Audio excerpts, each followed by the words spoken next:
Radhe Radhe everyone, welcome on my channel crucial chemistry.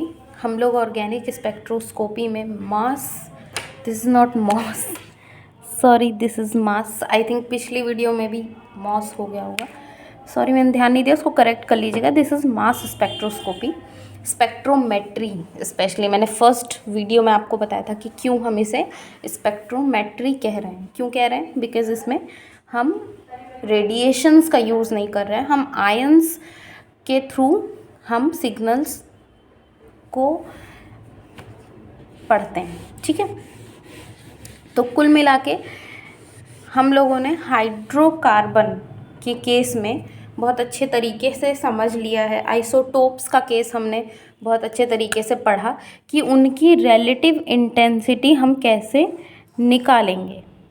भाई हम कैसे निकाल रहे थे, कैसे निकाल रहे हैं? जैसे m को मैंने लिया H1, m+1 को मैं बोल रही हूँ H, ये वाला 2H, ये 100% था, ये हमारा 0.015% प्रेजेंट था। तो मैं यही तो बता रही थी भाई,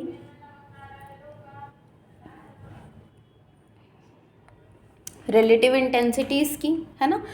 जब एक हमने एग्जाम्पल और भी लिया था लास्ट वीडियो में, देखिए ये वीडियो थोड़ा सा बड़ी हो सकती है, मैं देखती हूँ, नहीं होगा तो स्किप करेंगे और क्या करेंगे, स्किप नहीं मतलब उसी पे स्टॉप करके नेक्स्ट वीडियो पे कंटिन्यू करेंगे।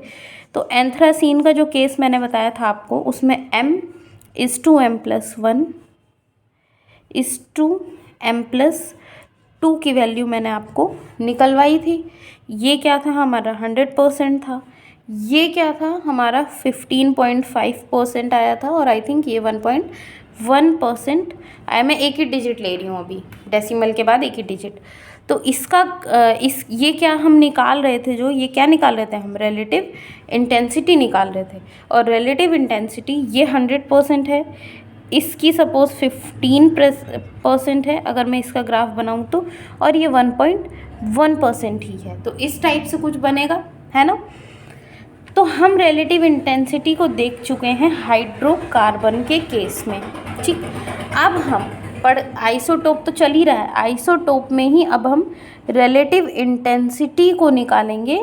किसके केस में? हैलोजन्स के। ठीक है, हैलोजन्स के केस में हम रिलेटिव इंटेंसिटी को अब पढ़ने वाले हैं।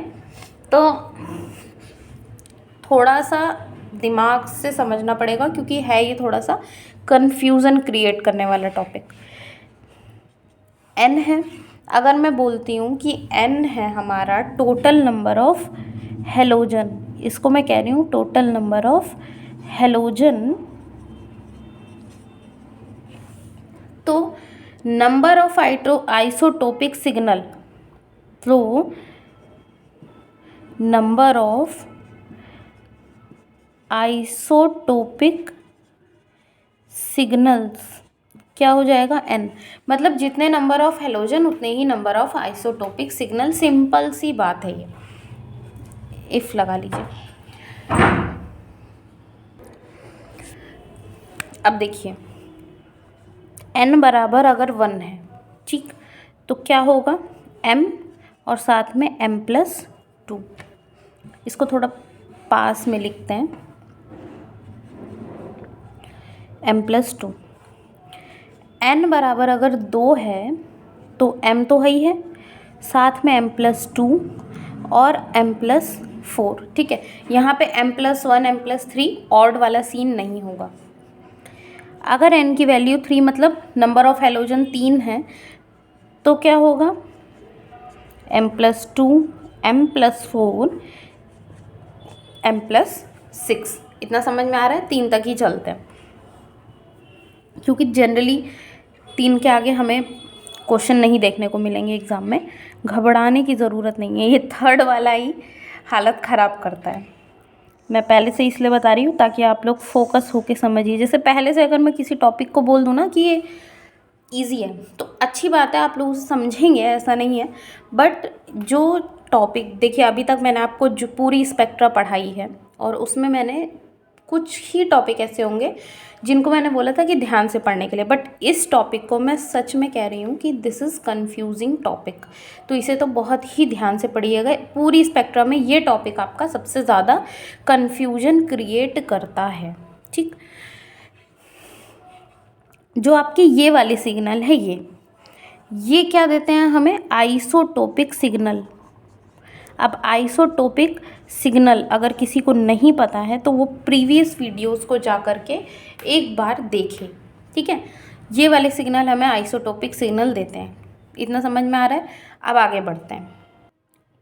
मैं बहुत आराम से सिर्फ इसलिए बता रही हूँ क्योंकि ये टॉपिक थोड़ा कन्फ्यूज़न क्रिएट करता है, इसीलिए तो आप लोग बहुत ध्यान से ही समझिएगा और कोई जल्दबाजी करने की ज़रूरत नहीं है। ठीक है ना? n बराबर 1 का केस देखें।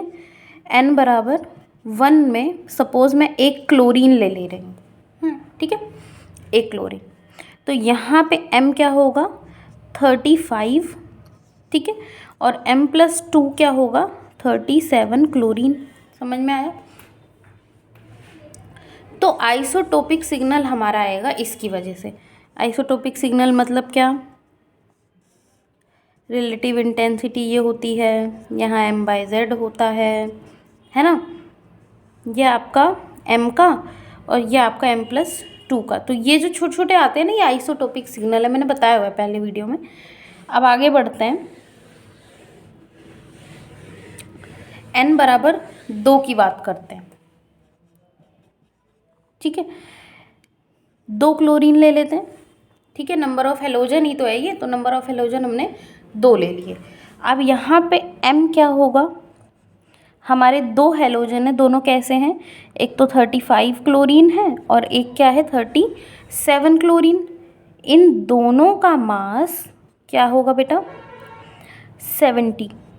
कैलकुलेट उसको ऐड कर लीजिएगा इन दोनों का। सॉरी एक सेकेंड, 37 नहीं है, m का केस है ना, तो यहाँ पे 35 होगा। ठीक है, 2 हमने क्लोरीन ले लिए और इनका। अब उसके बाद m+2 पे चलेंगे, उसके बाद चलेंगे m+4 पे, क्योंकि ये 2 हेलोजन का केस है। m+2 कैसे? 35 क्लोरीन और यहाँ पे एक ले रहे हैं 37 क्लोरीन, इसका मास 72 हो जाएगा। और यहाँ पे m+4 में क्या लेंगे? दोनों ही 37 क्लोरीन और इसका मास 74 हो जाएगा। अब समझ में आ रहा है? देखो m+2 है तो मैंने सिर्फ एक ही क्लोरीन को बढ़ाया है 2 से, 2 बढ़ा दिया। अब 4 बढ़ाना है तो हमें दोनों 37 के लेने पड़ेंगे। इतना समझ में आ रहा है ना? ब्रोमीन का केस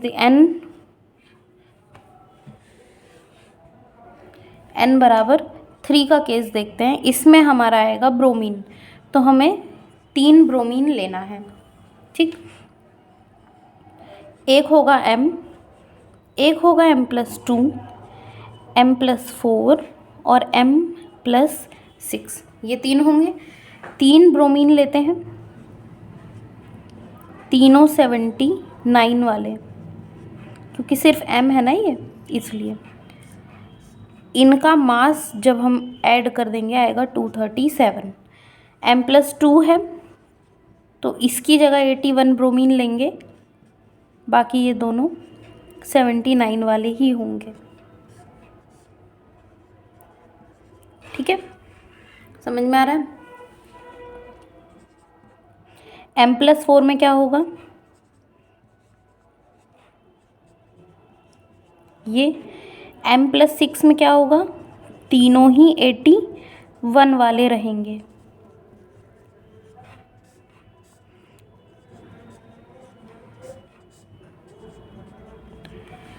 ठीक है, तो ये मास आ जाएंगे इनके। समझ में आ रहा है? तो एक चीज़ आप थोड़ा ध्यान दीजिएगा।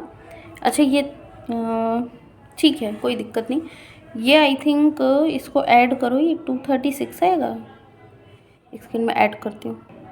हाँ ठीक है, 237 ही आएगा। ठीक है ना? अब हम एक चीज़ मैं क्लियर ये तो हमने ये देख लिया कि ये वाले जो हमारे सिग्नल हैं ये हमें देते हैं क्या क्या देते हैं, आइसोटोपिक पीक्स, इन्हीं की वजह से आती है। ठीक है, मास हमने पता कर लिया है, z हमें पता ही है, z क्या है जनरली +1। अच्छा m/z मैं बोल रही हूँ बहुत देर से, z मैं बोल रही हूँ कि चार्ज है, इतना तो पता चल रहा होगा ना। ठीक है, अगर नहीं पता तो प्रीवियस वीडियोस देखिए, वहाँ पे मैंने बताया हुआ है।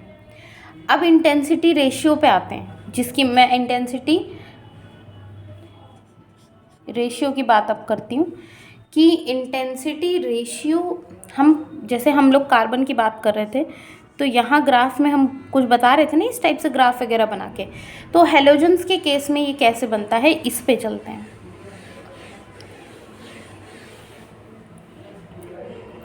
एक क्लोरीन जब प्रेजेंट था, ठीक है, तो मैंने आपको क्या बताया था, m/m+2 यही केस बनता है।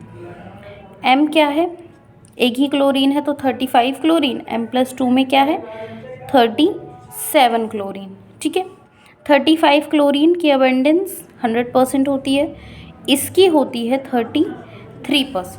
अब इनको कंपेयर अगर आप करेंगे, ठीक है, कंपेयर कैसे करेंगे, कम वाले से इसको डिवाइड कर दो, जो सबसे कम होगा उसी से डिवाइड करना, ये हो जाएगा अप्रॉक्सीमेटली 3 पॉइंट समथिंग समथिंग, ये तो 1 ही आएगा। तो यहाँ पे इनकी जो इंटेंसिटी रेशियो है वो आया है 3:1। तो इनका ग्राफ कैसे बनेगा भैया,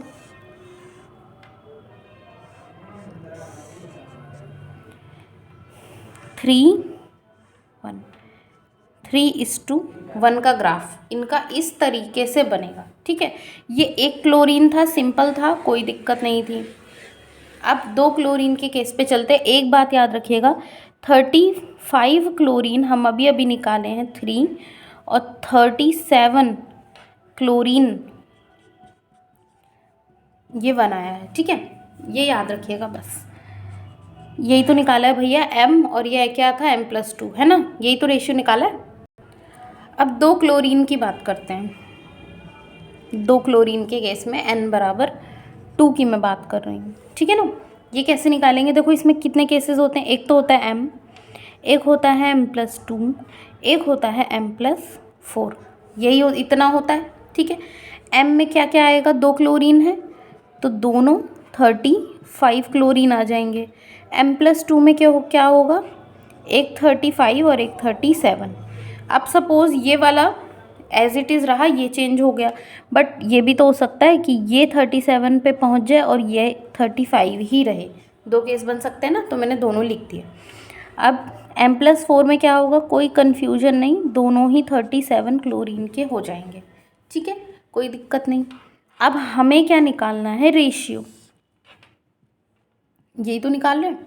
कैसे निकालेंगे, 35 क्लोरीन का इंटेंसिटी रेशियो कितना था 3, इसका भी 3 था, दोनों को मल्टीप्लाई कर देंगे, इसीलिए मैंने बोला था इंटेंसिटी रेशियो याद रखिएगा। 35 क्लोरीन का 3 था, 37 वाले का 1 था, प्लस 37 वाले का 1 और 35 का 3 ऐड कर देंगे। उसके बाद 37 का 1, इसका भी 1, यहाँ से करेंगे 3 3 = 9, इन दोनों को 3 और 3 6, और ये 1।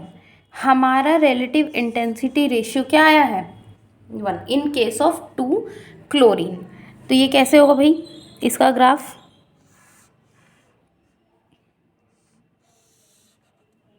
यहाँ पे समझ में आ रहा है ना, इंटेंसिटी रेशियो या रिलेटिव इंटेंसिटी, जो आप इंटेंसिटी रेशियो, और यहाँ पे m/z। ठीक है ना, अब एक है 9, एक है 6 और एक है 1, तो 9:6:1।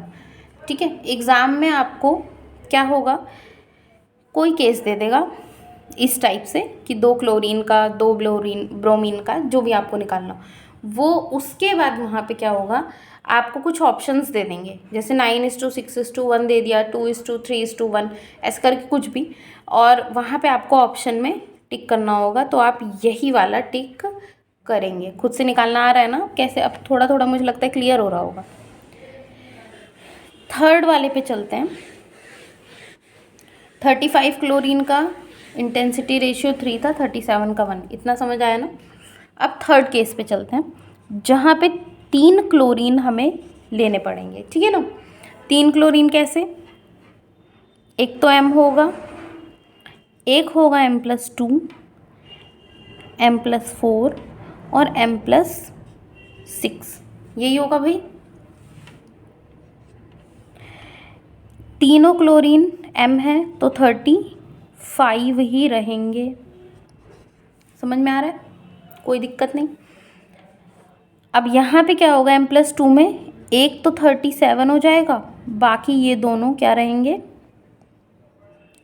35, ठीक है। बट यहाँ पे 3 केस बनेंगे। एक बार ये चेंज हुआ, उसके बाद सेकंड नंबर वाला चेंज हुआ, ठीक है, उसके बाद आपका थर्ड नंबर वाला चेंज होगा।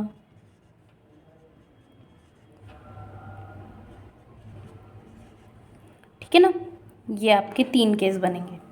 समझ में आ रहा है। अब M+4 की केस पे चलते हैं, उसमें भी 3 केस बनेंगे। तो मैं यहाँ स्पेस नहीं, इसलिए मैं यहाँ दिखा रही हूँ। आप अपनी कॉपी में आगे लिखिएगा, जो चीज़ यहाँ होनी चाहिए वो मैं आपको यहाँ लिख के बता रही हूँ, ठीक है। तो आप बट अपनी कॉपी में आप इधर ही लिखेंगे चारों केस, 1 2 3 4। तो M+4 के पास चलते हैं। M+4 में क्या होगा, 2 आपको क्लोरीन 37 वाले मिलने चाहिए, एक आपको 35 का मिलना चाहिए।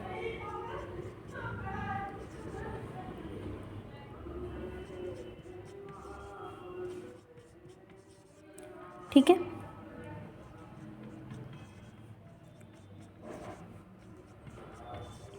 तो यही केस बनेंगे भाई, दोनों 37, इसमें ये दोनों, इसमें ये दोनों, 3 केस बने। अब उसके बाद M+6 की बात करेंगे तो ये तीनों ही 37 क्लोरीन हो जाएंगे, कोई दिक्कत नहीं है, ठीक है ना। अब हम निकालेंगे क्या, इंटेंसिटी रेशियो। तो इंटेंसिटी रेशियो मैं आपको क्लियरली बता दिया है मैंने, कैसे निकालते हैं, कैसे निकालेंगे। ये 3 है, 3 × 3 × 3, समझ में आया कि नहीं। अब इनमें क्या होगा, 1 × 3 × 3 भाई 35 का 3 होता है ना, 2 35 एक है।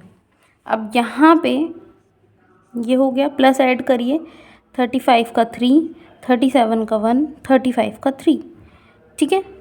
फिर से अगेन आप इसकी वैल्यू प्लस करेंगे तो 35 का 3 × 35 का 3 × 37 का 1, ठीक है।